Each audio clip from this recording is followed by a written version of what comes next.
All right, let's begin. As you can see on the screen there, we're looking at part 2 of Chapter 6 vocabulary terms. We're looking at the American society in transition.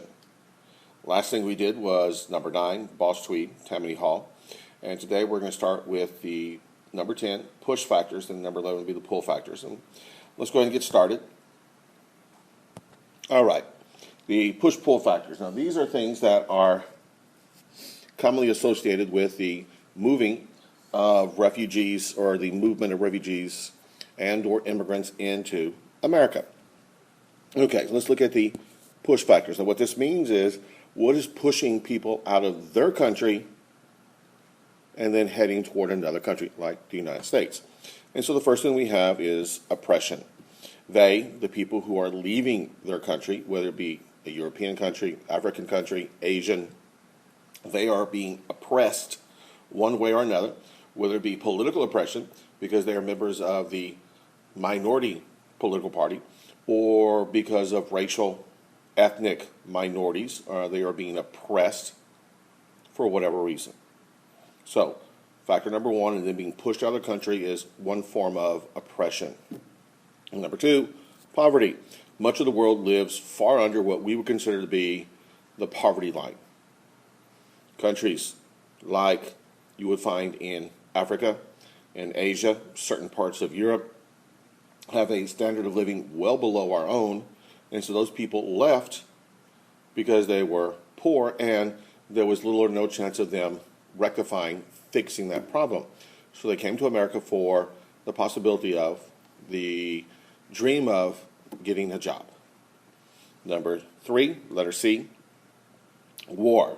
Wars always bring about refugees, as you can see now if you watch the news. We're always talking about the Syrian refugees, other refugees from other war-torn countries at the moment today. Anyway, whenever a war breaks out in a country, the civilians try to get out of the way, and many of them leave the country looking for a better place to stay, and therefore many of them came to America. Finally, religious or ethnic persecution. That kind of goes hand in hand with the concept there of oppression, but because of the fact that you are the minority religious group within a country, or that you are the minority ethnic group within a country, oftentimes you are persecuted. Your people are picked on. They are denied rights within your country. They are occasionally rounded up and put in concentration-like camps. They are denied citizenship, they're denied the right to vote, whatever the case may be. And so those are 4 factors that lead people to be pushed out of a country. Now let's take a look at what would pull someone toward a new country. What would be those pull factors? The first one would be freedom, the possibility of becoming politically free, to enjoy the freedoms that we enjoy here in the United States and many democratic countries enjoy around the world. Letter B, economic opportunity. Now, this is probably the number 1 reason why people come to a country. The possibility of getting a job, earning money, living what we call the American dream.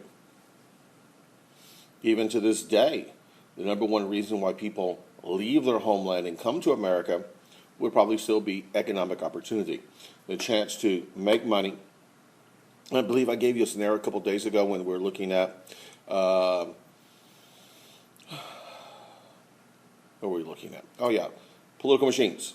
I gave you a scenario of an Italian immigrant coming to America by himself, leaving his wife and kids at home, and coming over here, hoping to get a job, make enough money to bring the family back over.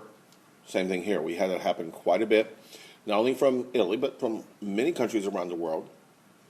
They couldn't afford to come over. They couldn't afford the passage to come over as a family, so the father, husband, would come over, get a job, make some money, and then send for the kids, the wife, down the road. Economic opportunity, number 1 reason why people come to America. And finally, cultural ties. What this means is that they already had friends, family over here. They already had they already knew of people who were here who maybe from the same village, maybe from the same town, from the same neighborhood, and they had gotten letters back from them or gotten word back from whomever it was that came to America, how great it was. And so they knew that there were people there who understood them, who spoke the same language, who ate the same foods, went to the same churches, on and on and on. So those are the factors that pull people toward a country. So we looked at the 4 items that pushed people out of a country. We looked at the 3 items that pull people toward a country, like America. The next term is new immigrants. Okay, due to the increased migration, the increased immigration, let me phrase that, the increased migration within Europe, as people migrated from one country to another, from place to place, new areas of that continent began to immigrate to America. So there was a lot of movement within Europe, and because of all kinds of different reasons, we're not really going to concern ourselves with this time. A lot of it goes into oppression and persecution. People started to immigrate to America. Now, the new immigrants were those who came from Southern and Eastern Europe, especially from countries like Poland, Italy, Austria-Hungary, Greece, and Russia. And of course, Russia is part of Europe. I'm sorry, not part of Europe, part of Asia, but you get the idea. So the new immigrants are those people who came to America from Europe and from Asia, but they came from Southern Europe, Eastern Europe, as opposed to Western Europe. The old immigrants would be those from England or France. The new immigrants are those who are coming from Eastern Europe, like Poland or Italy, which is in the southern part of the continent, Austria-Hungary, Greece, and or Russia. Number 13, steerage. This is an open room below the waterline of a ship. Many of the immigrants who came to America, because they came from relatively poor backgrounds, or by our standards, very poor background, could not afford to get a ship, book passes on a ship and get a room. Many of them just sort of lived in this large open area, which is referred to as steerage, and is below the water level. If you've ever seen the movie Titanic, Leonardo DiCaprio's character, whose name escapes me at this moment, he came over in steerage. And so that was an area of a ship where the lower economic, those people from a lower socioeconomic area would go. They would book passage, they'd be in there. Usually it's a large open area. In some cases, there might be a few cabins where a number of people would share it.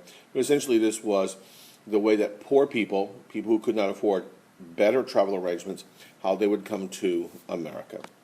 Let's move on to our next slide. And because I have a meeting in a little bit, we're going to finish up with this one. We'll just do this one. We're only going to get about 12 or 15 minutes of video today, but again, I do have a meeting shortly, so we're going to have to make do with that. Well, let's start with number 14, Ellis Island. This was the processing center for New York City for immigrants coming to America. In fact, not only just for New York City, but for essentially all of the East Coast. Ellis Island is off the offshore from New York City, and pretty much any and all, not all, but most of all of the immigrants who came to America on the East Coast went to what was called Ellis Island. At Ellis Island, they would be their name would be taken, written down. They have family here, a little bit of their history. There would be, if time permitted, a brief physical to make sure that they weren't carrying some kind of infectious disease like TB, and then they would be allowed entry into the United States. Number 15, ghettos. Immigrants usually settled in big cities with relatives or friends. So we talked about some of these little ethnic ghettos in a previous video. Germantown, Little Italy, Chinatown, for example. This large increase of people from certain countries led to ethnic neighborhoods which divided portions of the cities in which they lived, whether it be New York, Boston, Philadelphia, or out west, San Francisco, Los Angeles, for example. These areas, these ethnic ghettos, were poor and less kept up. This is where you would find the tenement housing being built, And this is where you would find the poor recent immigrants, the new immigrants, those from Southern Europe, like Italy, or Eastern Europe, like Poland, for example. This is where you would find them going. They would go to these ethnic areas, these little ethnic ghettos, these ethnic neighborhoods, because once there, they would find people who spoke the same language. They'd find people who shared similar customs. And in some cases, they would find people from their own cities, maybe from their own neighborhoods, someone they grew up with. And so because of that attraction of being around people who were similar to you, these little ethnic ghettos, little ethnic neighborhoods grew and grew and grew. Number 16, Americanized. Learning how to dress, speak, and act like other Americans. 120 to 150 years ago, as we began to see this large explosion of immigration to America, and I believe I've given you the numbers before, but once again, real quickly, anywhere between 1870 and 1900 or so, we're looking at roughly 25 to 30 million people who came to America. The number will vary depending on which textbook you read. But anyway, those individuals who came here, by and large, attempted to become Americanized. Let us say you have a mother and father and 5 kids. The mother and father would strive to learn English, though what little they learned would be usually spoken with a fairly heavy accent. Their kids would learn English. Their kids would get jobs and assimilate. Their grandkids would get educations and probably become professionals. The first generation, mother and father, would work probably menial labor, washing dishes, those types of things. And they would save money. Maybe if they're lucky, open up a small little restaurant or a small little tailor shop or whatever skills they may have had in the old country.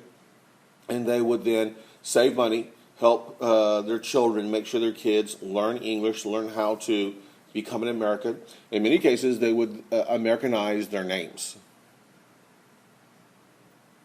So going from Gustav to Gus, for example, would be one way of doing that. Changing the way they dressed.